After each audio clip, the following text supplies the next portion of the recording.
the camera. Focus. Zoom. Television. Paswatichi. Follow me. Jere. Shimbami. Wacha kufunza. Ona kulitambo ukusitonza. Wakaira kutosunga bonza. Pasiwe wetamba chingotizonza. This time ndakafokasa sendakadza poto pamoto. Kufokasa kunge munhu ari kumakangoto. Kufokasa sefani riri kuridza bhosho. Kufokasa sembungo iri kuridza osho. Kwatafa kure mangoma isusu atichauke kumashure. This time itinowe poloncha. Nakumakada futi kuchokocha tinokuchikicha. Inonzi focus ingwita focus. Awakumise awokane marukas. Ona focus, get a focus. Kuti vakumise vanenge vawe vari focus. Sakaita focus. Selma ute kuti tainzi marukas.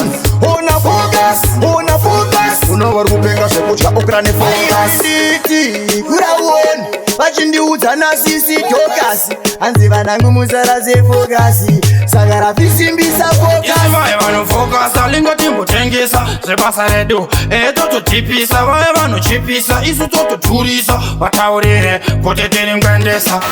Tevelekevele vachishavela mabasa. Vanoda fokasi wewe tarisisa. Inonzi focus ingwita focus. Avakumise avokane marukas. Ona focus, get a focus. Kuti vakumise vanenge vauya vari focus.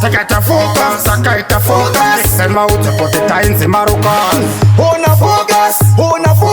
Unovari kupenga zvekudya okra nefocus. Vachakufunza. Vaona kuti tambo ukusitonza.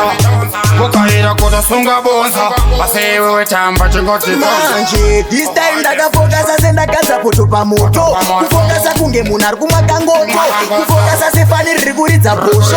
Kufokasa sembungo iri kuridza osho. Kwatafa kure mangoma isusu atichauke kumashure. This time itinowe poloncha. Nakumakada futi kuchokocha tinokuchikicha. Inonzi focus ingwita focus. Awakumise awokane marukas. Ona focus, get a focus. Kuti vakumise vanenge vauya vari focus. Sakaita focus. Selma ute kuti tainzi marukas. Ona focus. Unovari kupenga zvekudya okra nefocus. Nditi kurawoni vachindiudza nasisi tokasi. Hanzi vanangu musara sefokasi.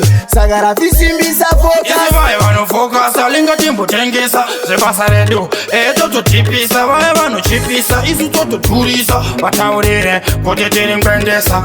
Tevelekevele vachishavela mabasa. Vanoda fokasi wewe tarisisa. Inonzi focus ingwita focus. Avakumise avokane marukas. Ona focus, get a focus. Kuti vakumise vanenge vauya vari focus. Focus.